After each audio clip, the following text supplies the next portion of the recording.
श्री शौनकादि ऋषियों ने कहा, हे सूत जी महाराज, इस कथा श्रवण की विधि हमें सुनाओ। तो कथा श्रवण की विधि सुनाई। कहा, पहले सबसे पहले दो प्रकार के कर्म होते हैं, एक सकाम कर्म और एक निष्काम कर्म। जब हमें सकाम आयोजन करना हो, मन में कोई धारणा करनी हो, तो बढ़िया ब्राह्मण को बुला करके, ज्योतिषी को बुला करके मुहूर्त निकलवा लेना चाहिए और मुहूर्त के अनुकूल समय जान करके महाराज सगे संबंधी पारिवारिक जनों को एकत्रित करना चाहिए और उनको कहना चाहिए कि हम भगवान की कथा कराने जा रहे हैं, सब लोग हमारा सहयोग प्रदान करें। और यहाँ तो कितनी बढ़िया बात है, हमारे अग्रवाल साहब ही सब परिवार जोड़ देते हैं और सब लगे रहते हैं, वहाँ हमारी भी देखभाल हो रही है। यहाँ यजमान परिवार भी बड़ा संतुष्ट है कि करा लेता। अब देखिए हमारे सिंगल साहब ने भी पीछे कथा कराई और सब व्यवस्था कितनी सुंदर रही, चकाचक रही, और फिर कथा हो रही है। इससे पूर्व में भी कथा हमारे द्वारा ही हो चुकी है और मैंने देखा बड़ा आनंद रहता है महाराज, बड़ी मर्यादा रहती है, बहुत आनंद रहता है और सब बड़े विभोर होकर के यहाँ कथा सुनते हैं। तो ये सब ये कुटुंबी जन जरूरी नहीं है, सब एकत्र करना है और यही बात कही गई है बार बार, हम सबको इकट्ठा करना होगा और सब इकट्ठे हो जाएं, तब उनसे कहा जाए अपूर्व रस रूपा कथा कराने का हमारा महाराज मन है। आप सब लोग सहयोग करें, सुने। सहयोग कैसे करें? सहयोग की भी नीति जरूरी नहीं है पैसे से सहयोग करें ना। हम पत्रक छपवाएं सुंदर, तो आप भी ले लो, आप भी ले लो, सब बांटो जाकर के। हाँ, और क्या करो, आग्रह करना चाहिए कि हम कथा सुनने जा रहे हैं, आप भी हमारे साथ चल करके कथा सुनो महाराज। हाँ, आपको भी कथा प्राप्त होगी। कोई कहीं कथा सुने, 3 घंटे बैठे, सवेरे 3 शाम 6 घंटे खराब करें, क्या मिलेगा कथा से? आपसे पूछे कोई व्यक्ति, बाहर जाओ, कथा में क्या लेकर के आए, तो क्या दिखाओगे? प्रसाद का दोना है? अच्छा बताओ क्या दिखाओगे आपको? बताओ बताओ हैं? देखो, भागवत कथा सुन करके जा रहे हो, भगवान की कथा सुन करके जा रहे हो, तो 4 चीजें लेकर के जा रहे हो, ध्यान रखना। सबसे पहले भाषा भक्ति, सरल शब्दों में, वैसे इसके बड़े अर्थ हैं लेकिन मैं सरल शब्दों में समझा दूं। कोई पूछे कि क्या लेकर के आए, बोले भक्ति लेकर के आए। दे करके कितने पैसे आए? मुफ्त कुछ नहीं मिलता, मिलता सब कुछ कुछ ना कुछ अर्पण करने से ही है, समझ लेना। मुफ्त कोई चीज नहीं है। अर्पण क्या किया? तो भक्ति ले जानी है तो उसका मूल्य देना पड़ेगा। बोले क्या मूल्य देना पड़ेगा? बोले उत्कंठा। जीवन में उत्कंठा है तो भक्ति मिलेगी। एक उदाहरण से बात समझ सकते हैं आप। कैसे? बोले एक भक्त था, वो अपने गुरुजी से बोला, गुरुजी कहाँ जा रहे हैं? गुरुजी ये बताओ भगवान कैसे मिलते हैं? गुरुजी बोले ये कोई समय नहीं है बताने का। अगर तुझे भगवान को जानना है कि भगवान कैसे मिलते हैं, तो सवेरे में गंगा जी में स्नान करने जाऊंगा, तो घाट पर आ जाना बस वहीं। अब गुरुजी गंगा स्नान करने गए और गंगा में स्नान कर रहे थे, भक्त पहुंच गया, चेला पहुंच गया। चेला ने कहा गुरुजी आप तो स्नान कर रहे हैं, मेरे प्रश्न का उत्तर। बोले तू भी आ जाए, एक डुबकी लगा ले। तो चेला भी घुस गया गंगा जी में और जैसे डुबकी लगाई, गुरुजी ऊपर बैठ गए चेला के। अब गुरुजी माल खाए हुए खूब तगड़े मारे। अब चेला 2-4 मिनट तो भीतर रहा और 2-4 मिनट बाद जब उसकी सांस फूलने लगी, फाय फाय करने लगा, 2-4-5 लीटर पानी पी गया, आंखें निकलने लगी। अब उसका महाराज धकेलने लगा गुरुजी के लिए और जैसे तैसे करके गुरुजी को धकेल करके जल से ऊपर आया। गुरुजी ये आप क्या कर रहे थे? मुझे मार ही देते आज। बोले बेटा तेरे प्रश्न का उत्तर दे रहा था। चेला बोला बड़ा खतरनाक उत्तर।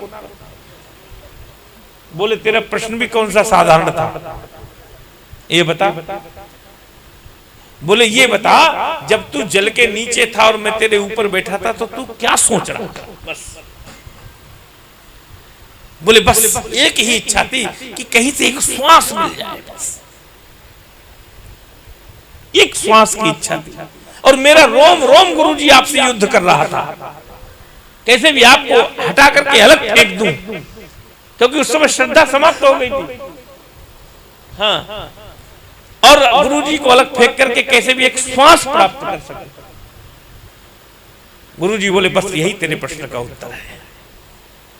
जैसे तू जल के भीतर एक श्वास के लिए तड़प रहा था, इसी प्रकार संसार जल में रहते हुए तू ईश्वर के लिए तड़पने लगेगा।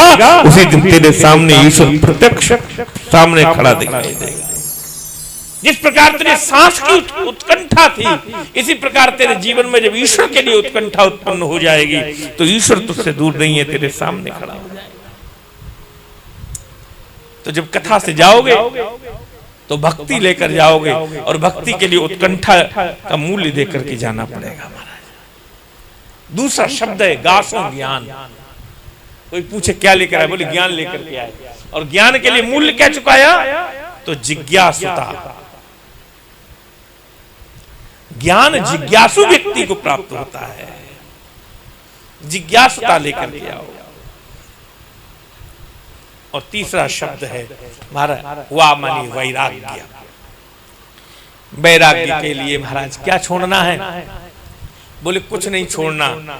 छोड़ने वाली चीज तो तुम छोड़ ही नहीं सकते महाराज। दुनिया में क्या छोड़ सकते हो, एक चाय छूटती नहीं, क्या छूटेगा महाराज दुनिया में, बताओ।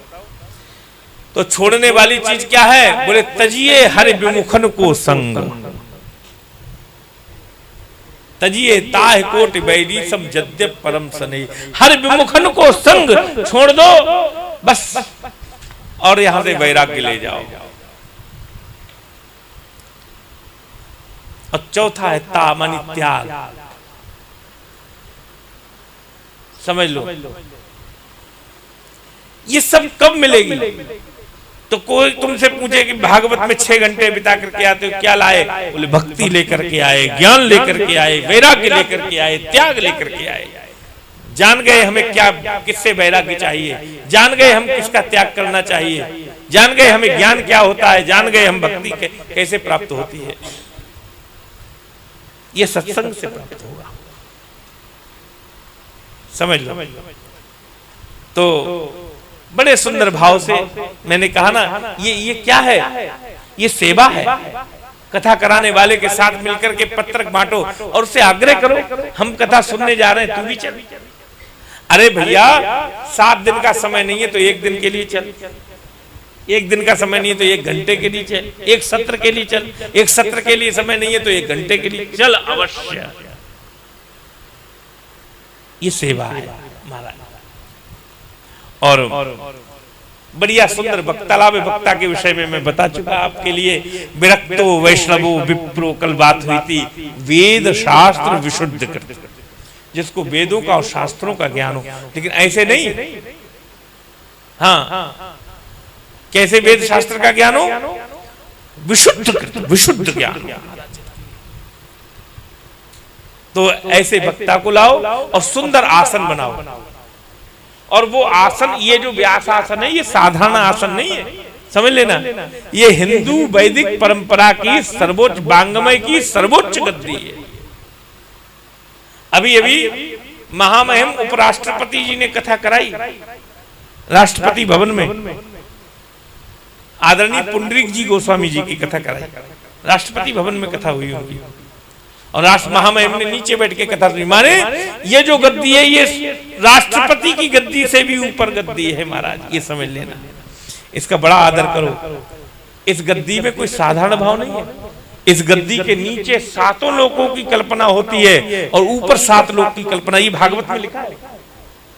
इस गद्दी के नीचे 7 लोग हैं, अतल वितल सुतल तलातल रसातल महातल और पाताल। और इस गद्दी से यहां से ऊपर 7 लोग हैं, भू भुवा स्वाहा जन महा तप और सत्य लोक महाराज।